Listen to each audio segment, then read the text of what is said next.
예, 안녕하세요. 이변에 있다 이동현 변호사입니다. 저 같은 경우는 대한변협에 형사 전문 변호사로 등록되어 있고 형사건 중에서 마약사건, 성범죄사건, 교통사건을 주로 다루고 있습니다. 특히 마약 관련해가지고는 여러 기관이나 기구의 자문이나 고문 역할을 하고 있고 여러 위원회의 위원으로도 활동하고 있습니다. 그리고 굉장히 많은 사건 진행해서 좋은 결과 도출했고 현재에도 굉장히 많은 사건 진행하고 있습니다. 그리고 기존에 있었던 것도 그렇고 제가 새로 수임하는 것 포함해서 수십 건이 진행되고 있는데 결과들이 뭐 이렇게 쭉쭉쭉 나옵니다. 거의 매주 나오는데 지난주에도 1심에서 구속돼 있으셨는데 이제 집행유예로 풀려났고 그 다음에 이제 기소유예 받은 것도 꽤 많이 나왔습니다. 그래서 마약 관련해 가지고는 전문적인 변호사라고 보시면 됩니다. 그럼 이제 오늘의 주제 마약 투약으로 적발되면 기소유예 가능할까? 한번 보도록 하겠습니다. 마약 투약 다 같은 처벌이 아닙니다. 많은 분들이 마약을 투약했다는 이유만으로 모두 똑같은 처벌을 받는다고 생각하지만 투약한 마약의 종류나 행위 태양에 따라서 처벌 수위가 좀 달라집니다. 그래서 내용을 좀 보게 되면 마약류 관리에 관한 법률은 마약을 크게 세 종류로 구분하고 있습니다. 마약, 그 다음에 향정, 그 다음에 이제 대마, 뭐 이런 식으로 이제 구분하고 있는데 우선 대마 같은 경우는 흡연하거나 투약한 경우는 5년 이하의 징역 또는 5천만 원 이하의 벌금에 처하도록 규정하고 있고 케타민, 엑스터시, 필로폰 등 이거 향정이죠, 향정, 나목이죠, 나목. 투약 소지, 매매 등을 한 경우 10년 이하의 징역 또는 1억 원 이하의 벌금에 처하도록 규정하고 있습니다. 단순히 한 번 했다는 말로는 처벌의 무게를 예측할 수는 없습니다. 근데 이제 보통은 한 번 하다가 적발되는 경우가 생각보다 많지는 않죠. 마약 투약 혐의 기소유예를 끝낼 수 있을까? 많은 의문이 들으실 겁니다. 근데 이제 과거 같은 경우는 기소유예로 끝나는 경우가 생각보다 꽤 많았습니다. 제가 처음 이제 변호사를 시작할 때부터 제가 마약 사건을 진행했었는데 그때는 이제 기소유예 받는 경우 굉장히 많았습니다. 하지만 요즘은 분위기가 완전 다릅니다. 진짜 1회 투약, 2회 투약인 경우에도 기소가 되는 경우가 굉장히 많습니다. 그래서 정말 적극적으로 대응하셔야 됩니다. 그래서 이제 마약 사건으로 조사를 받게 되면 많은 분들이 가장 먼저 묻습니다. 변호사님 혹시 이 사건 기소유예 받을 수 있을까요? 라고 많이 묻죠. 결론부터 말씀드리면 철저하고 전략적인 대응이 필요합니다. 그래서 제가 최근 진행한 사건인데 필로폰을 수십 차례 투약했습니다. 근데 이제 그것도 기소유예 받았습니다. 변호사님 요즘 분위기가 안 좋다고 하는데 어떻게 받았나요? 네, 초기부터 적극적으로 대응했고 그분이 이제 처음 갔을 때는 혼자서 진술하면서 혐의를 다 부인했었는데 자기도 이제 받고 나서 분위기가 좀 이제 이상하다는 걸 느끼고 저를 선임하셨고 제가 이제 들어가서 사안을 보니까 이거 이렇게 대응했다가는 큰일 날 것 같아서 제가 혐의 다 인정하자고 했고 빠르게 양형자료 확보해가지고 이제 그거 바탕으로 해가지고 의견서도 제출했고 양형자료 꾸준하게 제출했습니다. 그래서 결국 검사가 기소유예를 줬습니다. 그러니까 적극적인 대응 굉장히 중요합니다. 기소유예 여러분들 아시겠지만 집행유예 기소유예는 차이가 있습니다. 기소유예는 검사가 한번 봐주는 거기 때문에 즉 기소가 되지 않는 거기 때문에 전과가 남지 않습니다. 즉 마약 전과가 남지 않습니다. 근데 이제 기소되면 벌금형을 받던 집행유예를 받던 징역형을 받던 마약 전과로 남습니다. 평생 전과로 남는 겁니다. 그래서 잘 알고 있으셔야 됩니다. 그래서 이제 기소유예를 받기 위해서는 어떻게 대응해야 되냐? 첫 번째, 혐의를 인정하고 수사에 적극적으로 협조해야 합니다.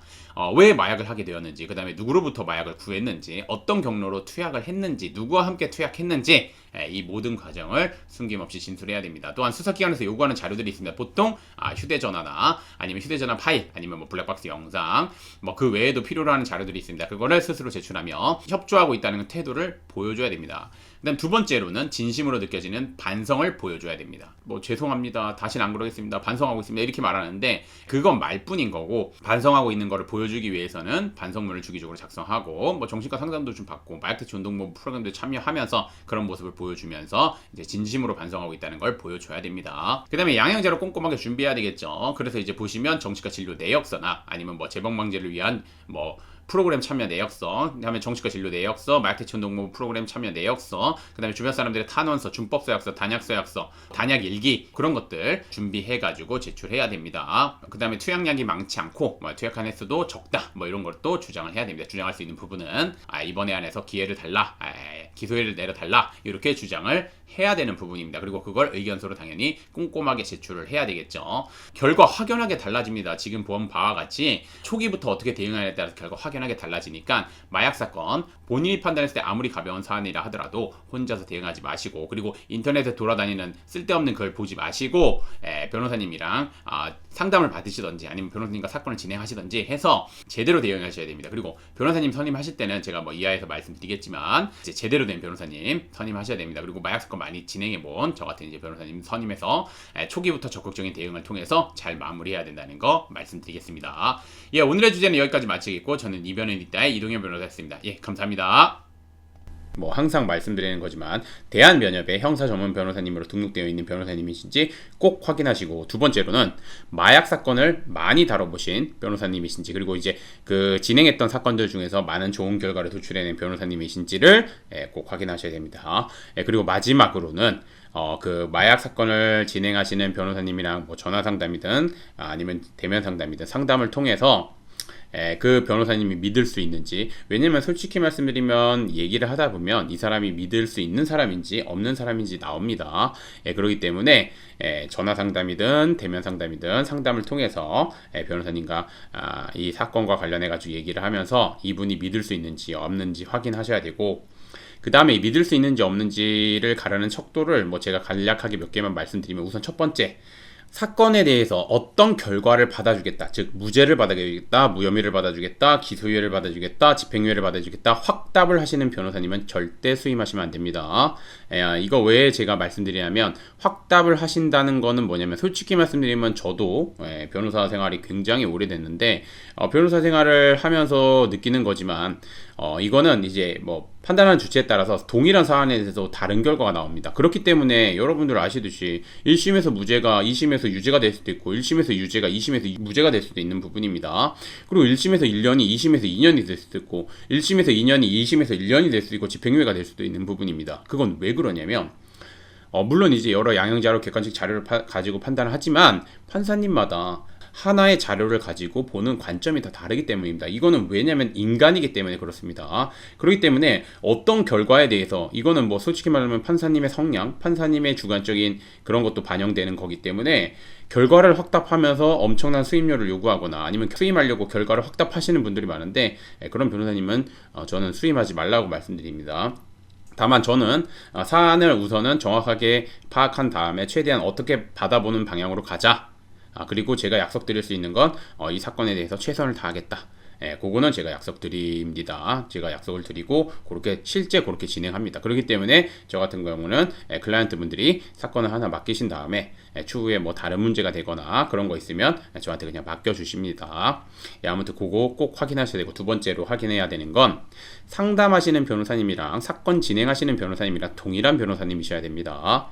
여러분들은 A라는 변호사를 보고 A라는 변호사와 함께 사건을 진행하는 것이라고 생각을 하고 상담을 했고, 그 다음에 이제 수임을 했는데, 막상 조사 당일날 나오는 변호사는 B 변호사가 나오는 경우가 있습니다. 재판 때도 마찬가지고, 그러면서 자신이 이 사건 담당 변호사라고 얘기하는 경우가 있습니다.